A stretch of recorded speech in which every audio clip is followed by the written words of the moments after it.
Hello everybody, and welcome to the latest wildatlanticgweedore video blog. This is the tale of the Battle of Tory Island. The last battle of the United Irishman-led rebellion of 1798 was not fought by Irishmen or even on an Irish battlefield, but at sea, off the stormy waters of Tory Island in a naval engagement between the French and British navies. History records this as the Battle of Tory Island. Tory Island, more commonly known as Tory, lies in the Wild Atlantic, 9 miles off the northwest coast of County Donegal. It is a small island, measuring just 3 miles in length and 1 mile across at its widest point. It is steeped in history, music, song and dance, with breathtaking views, and is now a popular tourist destination. Tory Island is mentioned numerous times in the Book of Invasions, which is a collection of poems and stories about the ancient history of Ireland. Tory Island was the site of Conrad's Tower, the stronghold of the Formorians, who were a group of deities who represented the harmful or destructive powers of nature, and who were personifications of chaos, darkness, death, blight and drought. They were also feared sea pirates. The most famous of these on Tory was the Formorian king Balor of the Evil Eye, who imprisoned his beautiful daughter Ithnu in a tower built on Tormore, the island's highest point. This was to stop her bearing a child who was prophesied as being the only person who could kill Balor.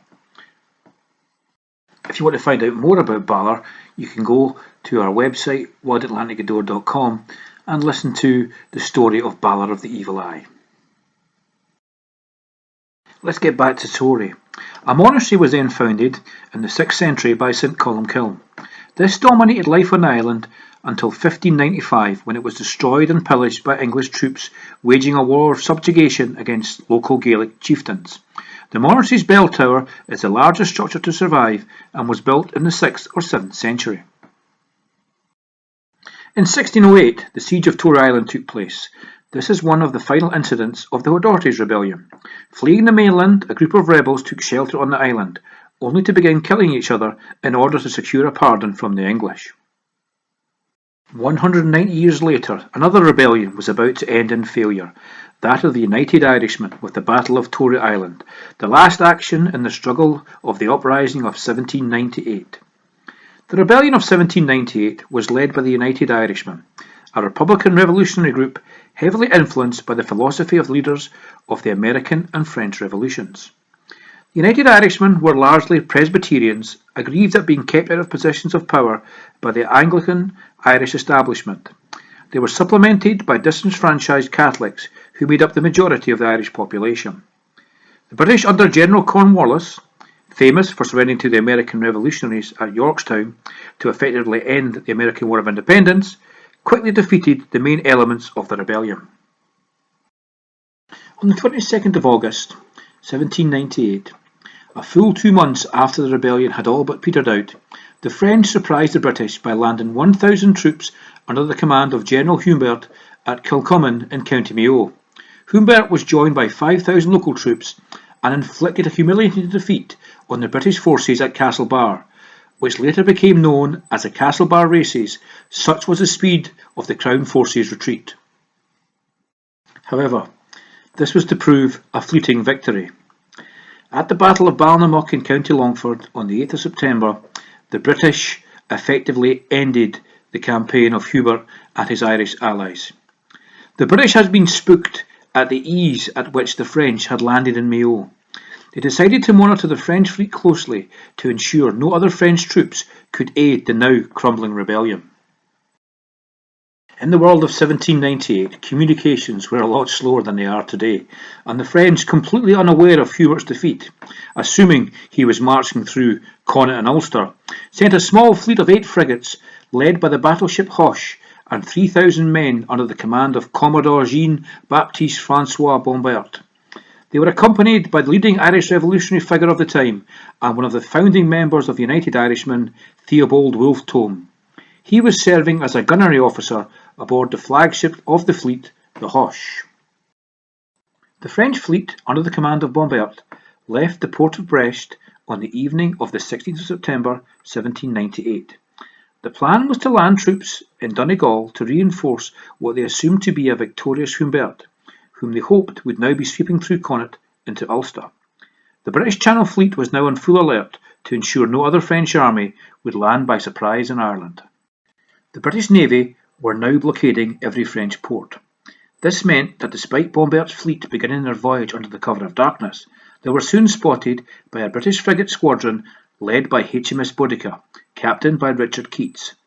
He quickly set two of his ships, the frigates the Ethelon and the Sylph, to follow the French, while he rendezvoused with the main body of the Channel Fleet, commanded by Admiral Sir John Warren.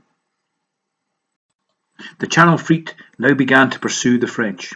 They were chased for a week into the Atlantic Ocean, until they managed to lose the British in stormy seas. This extreme weather was to continue throughout the campaign, damaging ships on both sides, and it would have a decisive impact on the final battle.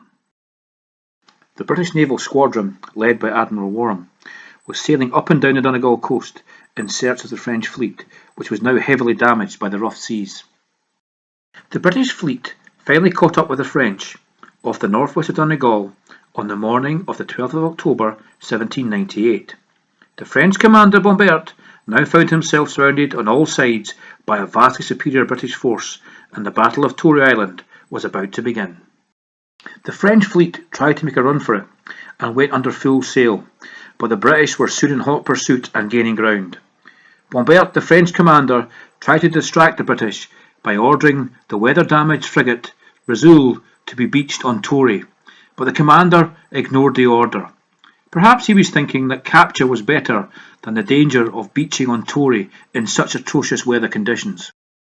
The French commander Bompart, perhaps knowing that defeat was inevitable, asked Wolfe Tone if he would like to embark on one of the faster frigates and perhaps secure his freedom. Tone bravely refused and had decided to stay and fight. Bompart now had no other option than to attack the British fleet head-on, and hope that some of his fleet could punch a way through and escape the British guns, which were now bearing down on them. However, the French faced a fine seaman in Admiral Warren, and he had his own plan of action prepared. At 7 a.m. on the morning of the 12th of October 1798, Admiral Warren ordered the British warship Robust to head straight for the French ship the Roche, while another British ship engaged the French frigates Immortel, Leor and Beltone. This clever manoeuvre created space for the British warships Ethion, Melpus and Amelia to concentrate fire on the French flagship the Hoche, which was now isolated and vulnerable. The Hoche was heavily storm damaged, having lost a topmast earlier. When the British realised just how badly damaged the Hoche was, they began to rain down a volley of shells. Less than 4 hours after it had started, the Battle of Tory Island was over, when the Hoche surrendered at 10:50 a.m. She was drifting low in the water, and 250 of its crew were either dead or seriously injured. With the British victory at the Battle of Tory Island, Wolfe Tone's mission had failed. The French flagship and 4 frigates were captured, while the surviving French ships ran scattered up and down the Donegal coast trying to make to safety. The prisoners were landed at Buncrana and Lough Swilly. The final blow for the United Irishman came with the arrest of Wolfe Tone, who was recognised by Sir George Hill. Tone was identified dressed in a French Adjutant General's uniform in Lord Cavan's home in Letterkenny. Tone was immediately arrested on charges of treason and sent to Dublin for trial. He was sentenced to death, but mysteriously committed suicide before the sentence could be carried out. So what became of the remaining French frigates that were desperately evading the pursuing British naval squadron? They were trying to reach the safety of French-controlled harbours, which wasn't easy given the British blockade. But of the 6 French vessels, the British captured 3, and the others made it to safety. The losses at the Battle of Tory Island ensured that never again would the French attempt an invasion of Ireland. The British victory in the Battle of Tory Island finally ended the United Irishman Rebellion of 1798. The losses faced by the Irish forces during the rebellion, coupled with the reprisals meted out by the British against anyone who had aided the uprising, ensured that the flame of rebellion was extinguished in Ireland for many years. The victors of the Battle of Tory Island were well rewarded monetarily, with the proceeds from selling the captured French ships. The Hoche was renamed HMS Donegal, and Admiral Warren received the thanks of Parliament, and many junior officers were promoted.